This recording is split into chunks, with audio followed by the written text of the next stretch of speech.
Welcome everyone. This is my channel, and I'm Zeffie Davy. We just had a little connection and meditation of connecting with Amalia Camateros, which is with us again this month. And it's been a very interesting week, as you all know. And we decided that we're going to speak about karma, but also decided to speak about what really karma means about happening this week, because it's a very strong week, I feel, for me personally, and I hear it all around, Amalia, I hear it all around that people are clearing a lot of stuff. So welcome, Amalia. Thank you, Zeffie. Thank you for doing this again. I just love you and I love what you do and the impeccability of what you offer, and I'm more than honored at any point. Thank you. Yes, it's speaking our truth and bringing the truth forward. So And you and I have trained through lifetimes to speak our truth. exactly. If no one knows, but me and Amalia are both Greeks, and Amalia is Greek Australian. I'm Greek because I was born in Greece, but I've been living in America for many, many years. And now I'm back in Greece. Of course, you guys know that. But so we have this ancestral energy of the Greek energy. And also, you Greek from Alexandria, which is Egypt, correct? Yes, my So parents were born and raised in Egypt, Alexandria, Egypt. Yeah. so we're such a multicultural kind of Greeks, are we? Which is really amazing. Very much So, so. yeah. So, And that's part of the karma, that we live this lifetime. strong karma. Greek, Yeah. Egyptian, very strong karma for sure. Excuse me. So So, what do you think about just this week? wondering about this, that first of all, I'm actually on a bit of a chapter in my second book, which I haven't got a title for, around duality and how we actually merge duality within ourselves. And as we know, duality plays its role in our body, where we eat from one side and release from the other, and we take an inhale and there's an exhale, and whatever we eat affects our body. I mean, that's karma. That's instant karma, actually. There's cause and effect. That's the duality.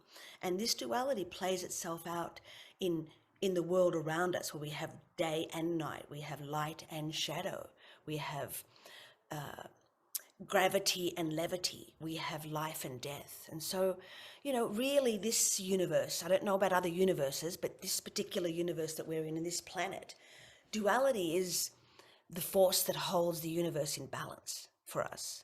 And so everything seems to try to find its homeostasis. Homeostasis is the word that the medical profession and the Greeks, it's a Greek word, that means keeping everything into the point of balance, bringing everything into the balance. So the body's always maintaining peak optimum balance for peak optimum functioning.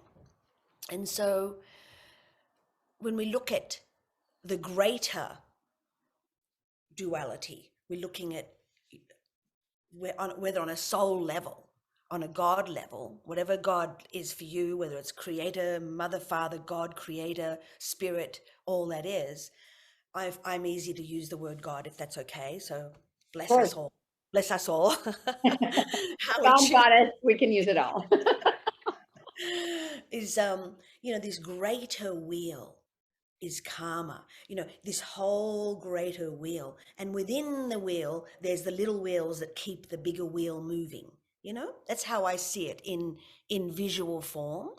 And we know of late, I don't know whether it's been the last year. It feels to me that I caught this last year, but more and more and more and more, to the point now we're in this week that we're dealing with this. My hands are moving faster. There's a faster working of that wheel. There's a time seems to be just vanishing. We may experience, most of us are experiencing 2/3 of a day in one day rather than the 3/3.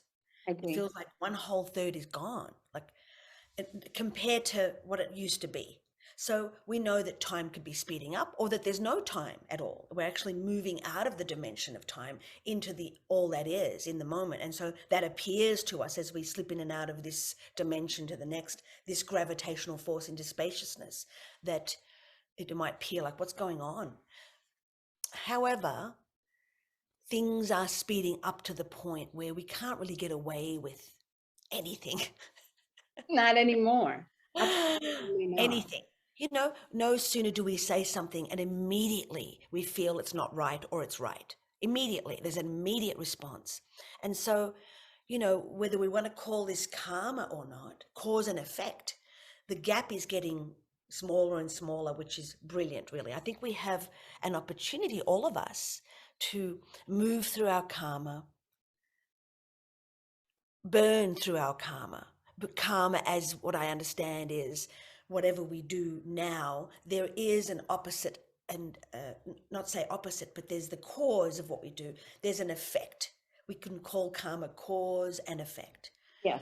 So, you know, if we're masters and we're living in the present moment, I don't believe karma can really affect us in the present moment. But because our mind does have those two hemispheres and is always grappling the two different sides, the feminine brain and the masculine brain are always trying to calibrate the duality of those two. Yes, no, and right and wrong, and good and bad, and you and me, and I'm better and you're worse. All that stuff there is creating karma and those little smaller wheels. Yeah. Yeah. And, you So know, I'm sorry, but the Tibetans also believe in the wheel of karma, you know, the what Tibetans, the Tibetans Tibetans, believe, yeah, yes, they believe in the wheel of karma, and they believe in the cause and effect. And that's a very huge thing that you brought up, because it is a cause and effect. But it's been happening all through our lifetimes over and over again. I just think this lifetime and the moment that we are now is that spinning, that faster. It's kind of yeah, like you can't catch it. You know, you like, if you do one bad thing, you know, the next moment that you're going to just pay for it in a sense, you yes, know, it's very absolutely. interesting. It's Which very is good, which is very good, really, because we're coming into more present time this way. It doesn't have to be such a gap. To me, this gap also reminds me of the conscious brain and the subconscious brain. yeah. You've got what's behind, excuse me, that what's been held back here, whether it's through childhood or past life or something we've denied or hidden, or our ego doesn't want us to deal with it now because we're not able to yet, you know, or it'll come.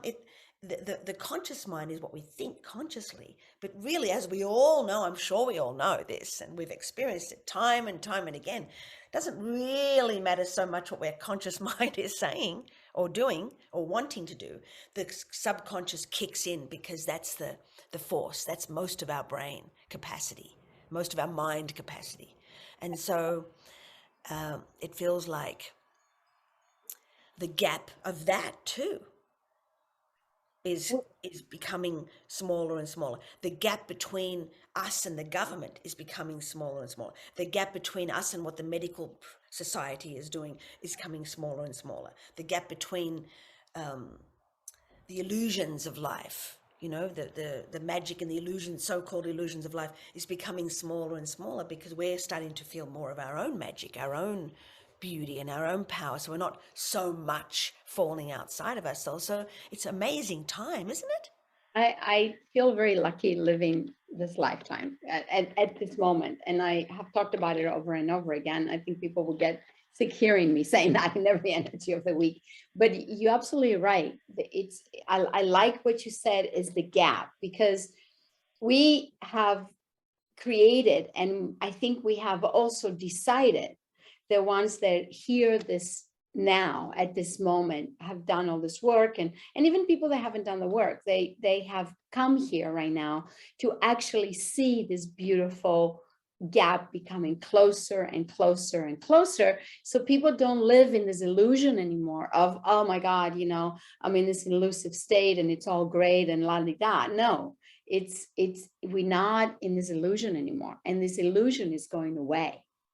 And also, I'm seeing this with a lot of clients because I'm in Sedona, everybody, Sedona, Yeah, Arizona, I forgot USA. about that. Yeah. And I'm an Aussie girl. I've been here for like a couple of decades now, but also I have a lot of clients coming in to see me to have some resolution of this the pattern, you know, Yes. this pattern, this loop, this default loop that keeps on, I'll do it this way so people can see it, the default loop that keeps happening that takes us back to the original glitch, back to the original cause. You know, if we don't really heal the cause, the effect is going to be the same with everything, whether it's our childhood trauma. We do need to feel that, embrace it, treat the child and how it needed to be treated, because it wasn't treated the right way back then, nor did anyone know how to, and nor did the little child within us have the capacity to heal, to feel, even to feel, let Yeah. alone, Feel. I think, yeah, to and feel. Yeah. So to it gets feel. stored in the back there until a time when, and then because of our survival mechanisms of that pattern or that glitch or that trauma, we've put up a wall or fight or flight. Yeah. So each time that trigger comes up, we fight or flight. But people are coming now more to settle into closing that gap. So there's not that continual cause and effect thing that just drives people crazy, Yeah. driving people crazy.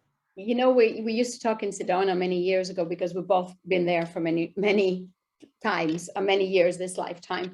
But you remember we used to say everybody was processing stuff. Everybody was, you remember that?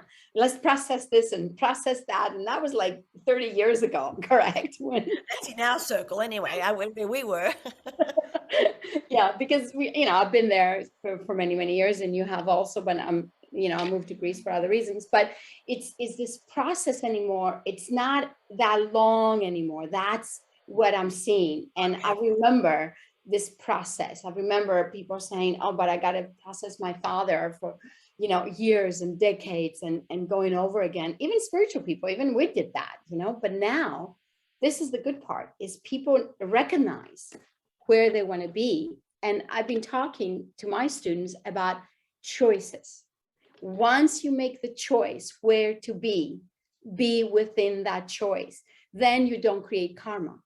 Right. You don't create karma because you don't doubt the choice that you made. If you're coming from that correct Yes. column of choice, not Even, out of this or that choice, but coming into the resonant field of truth choice. yes. But yeah, you absolutely, it's the truth choice. But maybe you made a choice that you felt at that moment that it was true and end up being the wrong choice. It showed you, the life showed you it's the wrong choice for you. But go to that original place that you felt that choice was correct. And then Yes, let it go. and also, if I may say, how tricky, you know, life is, not life outside of ourselves, but just life in itself. That even though it may appear to the mind as the wrong choice, there's an overall soul thing that it may have had to be in that choice until we came to the right choice, or the more truth choice, or whatever we want to call it. Not right. I don't want to say right or wrong. No, the truth choice, because something gets you there to maybe clear the karma. Yes. But then you judge it and say, well, I made a mistake being with this relationship. No, it wasn't a mistake. It was the choice that you made at the time because you needed to clear this karma, whatever that could be. Right.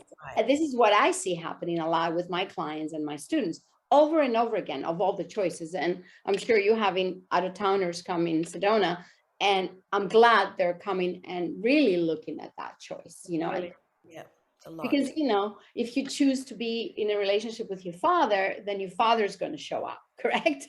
But if he shows up, then you're clearing whatever karma you had with your father. I'm just saying that as an example. And also, just now I got this, I say hit.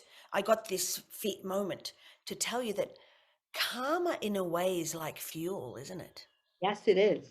I Absolutely. just saw it now when you said something like that. I thought, karma is like the fuel that gives us momentum to propel forward into our evolution. Wow. Exactly. That's amazing. That's Better write that. yeah. I hope we can recall. I'll watch this later so I can put that in my book. Right? No, you can put that in the book. It is the It's fuel. like a furnace. It's like the greater furnace where Exactly. things get transmuted and there's energy Burn.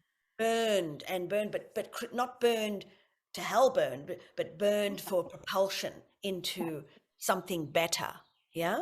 Yeah, because when you burn something, then something gets reawakened. Like if you burn, the trees, something new is going to grow. So you're burning to release karma. I mean, that's a very and then create energy. Yeah. And create energy. Absolutely. Yeah. So yeah, wow. I think we have to watch this week. We have to be careful what we're burning this week, correct? Let's don't burn everything yet. But take our time. Take our time. That's right. Take our time, but it also tricky there because it feels like time's been taken away too. It's true. I think, I said last time too, and I'm going to say it again because I think it's brilliant myself, is that I wouldn't put it past the government to stealing time and then selling it back to us in the future. In Sedona, thank God, in Arizona, you guys don't change time. And here in Greece, we change time. And that's been very triggery for my body because I've been living for 30 years in Sedona, and my body's so used to not to change time, to stay in the same moment. And here I feel like, I have a struggle with that, to change, even if it's an hour ahead, I'm struggling with it in my body. But also you're such a, my experience of you, Zephy, is that you're so in tune with the greater forces of the universe that a man-made change of time is just not the right frequency or congruent with what your body's doing. Yeah, I agree. So I stay back. I kind of stay an hour back, I do it consciously, and that's part of my choice because I feel like even my computer in America, it has the Sedona time. Just because, yeah. Really? Oh, that's funny. Yeah. So I'd like to maybe bring forth something for our listeners, our listeners at this point. Yeah, I listen. Around how are we going to navigate this force, bearing in mind that it is a greater force of duality, right? And when you look at my hands right now, there's the seesaw of life. There's the up and there's the down. And this is how usually duality can be symbolized. Yeah, I look at it as the seesaw of life. And I would like to share a little experience of what happened to me when I was 5 or 6. That's going to help the people understand how to merge the duality. My sister was 4.5 years older than I, and I would sneak around. She was at school, so I was alone. I would just go around the corner. I don't know if I snuck around, but maybe it felt like I was, because the Greek, mother is very strong. I sort of must snuck around to the park. And we had a slide in our backyard and a swing, but we didn't have a seesaw. So to me, it's like, oh my God. And so I would go onto the seesaw and sit on one end and kind of, lift it up, like try with my legs, and it would just come down with a thud. And it's like, oh, I'll try the other side. And I'll go there. No, that's not working. Well, very soon, because in the Greek word, there's punare, right? Ponere, which is clever, right? Clever, yes. Intelligently clever. So I had that with me, and I thought, okay, the only way I'm going to be able to play on this is to go in the very center point and put one leg on one side and one leg on the other. And I knew from that age that that at that time my sole focus, and it was very focused at the time, not too many distractions, but I remember so much focus of trying to balance the plank. And of course, I would go well, and as soon as I'd have a thought, boom, I'd lose the balance. And so I'd have to start again, come to some sort of middle point. And as soon as I'd have a thought, like what's my mum doing? Boom, I would lose it.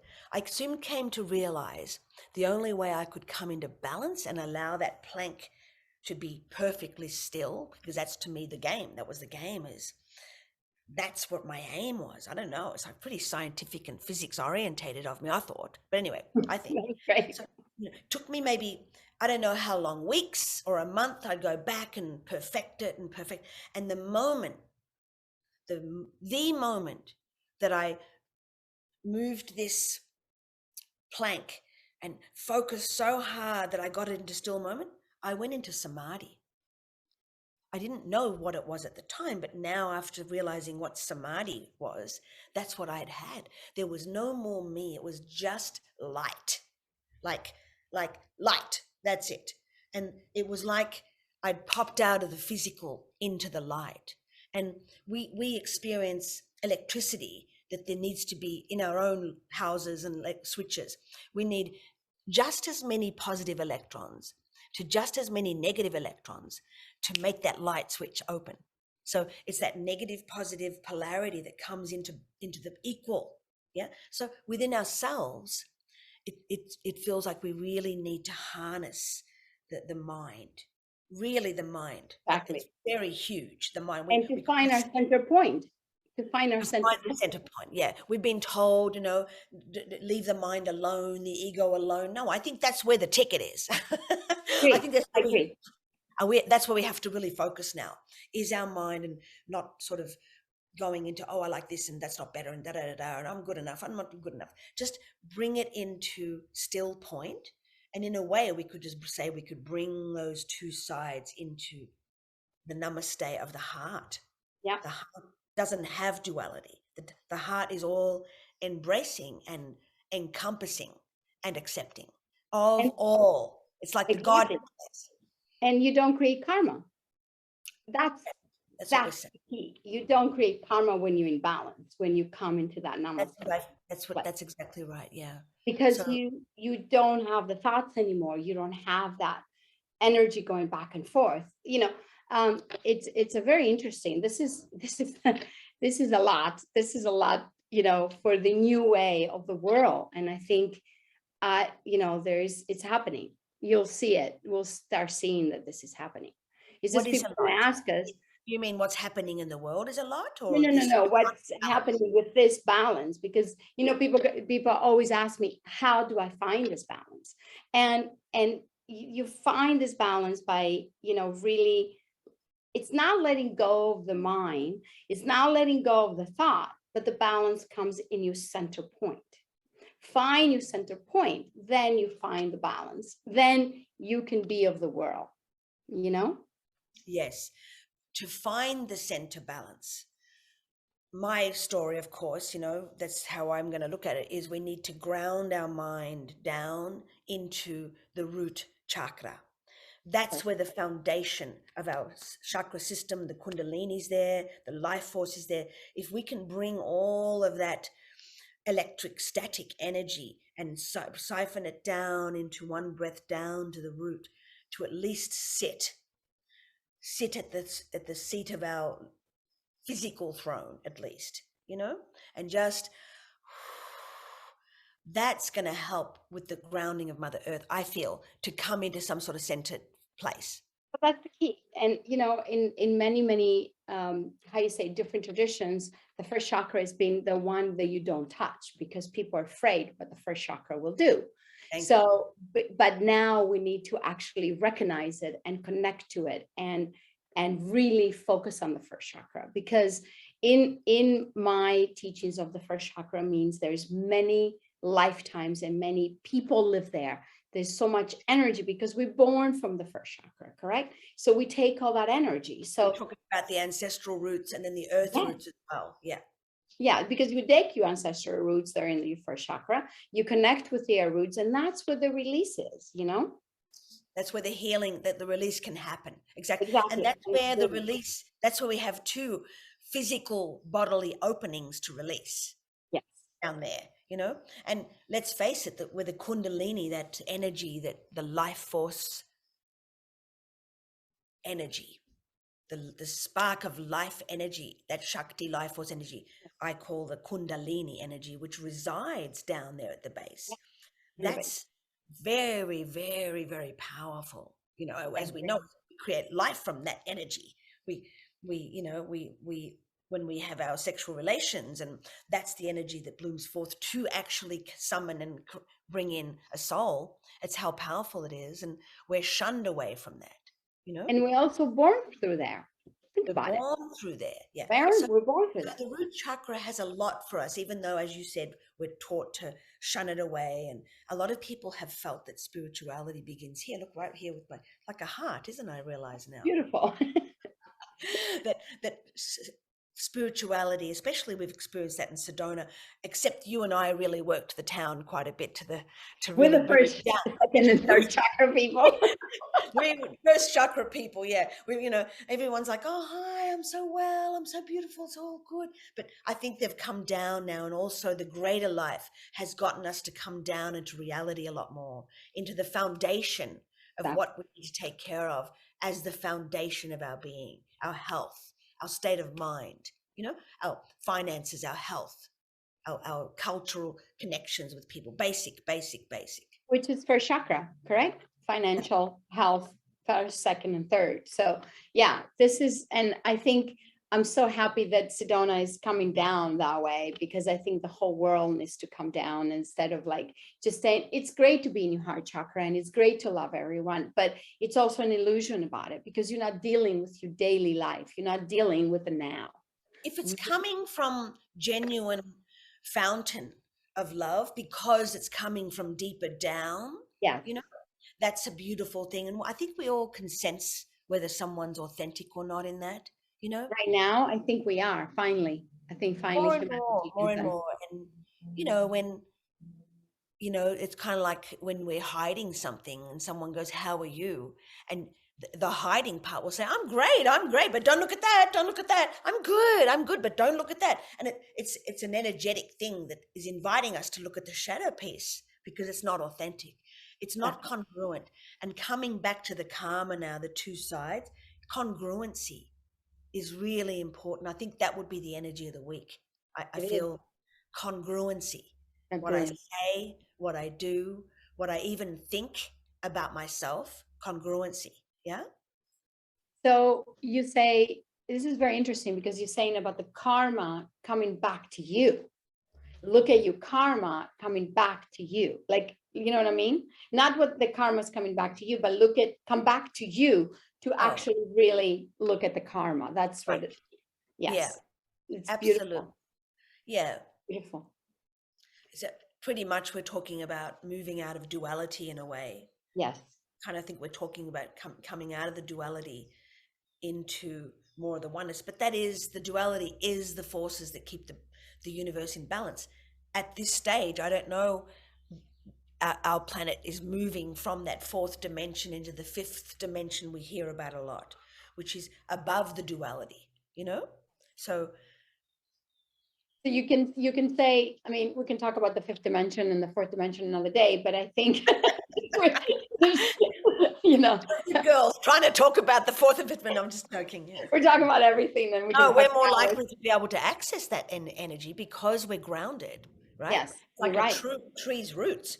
The more grounded, the more the stem, the more the trunk, the more the branches, the more the fruit, the more the laden tree, because the roots are in the ground. So exactly, and that's part of the Kundalini energy. But that's on another note, on another energy of the week.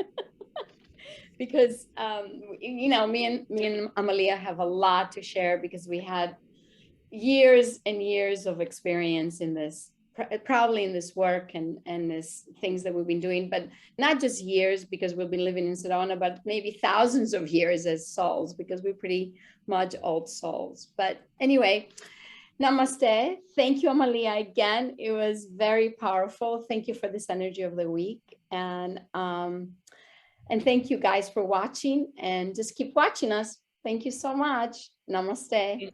Thank you, Zephy. Blessings.